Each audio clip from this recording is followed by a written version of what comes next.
Sure. It's interesting that the question is asked of Israel and why people don't ask it of other allies like Great Britain, for example, or Australia. Allies of the United States have large and overlapping interests in common, and that is certainly true between the United States and Israel. We're both democracies. We both fight against an Islamic war on terror. We share common values, common interests. But that's not to say that the interests are always the same. And I can think of two right off the top of my head. One has to do with an area that has sometimes caused friction between the countries, and that is in technology transfers. The United States does not want Russia and China in particular getting certain technologies. Israel has an interest in building the most robust economic trade arrangements they can and lining up as many possible allies in whatever manner they can, given their predicament in that part of the dangerous world.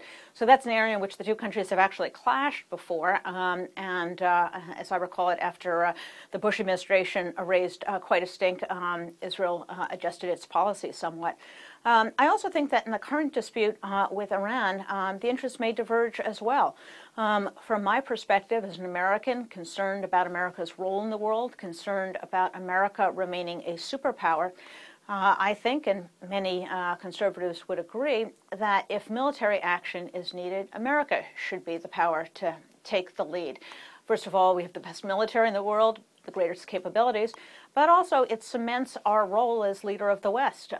If we are seen to be subcontracting out, if you will, our responsibilities, I think that diminishes the influence of the United States and suggests that we're less than enthusiastic, that our allies are on their own, so to speak, and that's a very bad precedent. On the other hand, Israel has a very different take. When the Prime Minister came to the United States a couple months ago, he held up two sheets of paper. They were the letters from the World Jewish Congress during World War II, begging the President of the United States then to bomb the railroad lines to the death camps.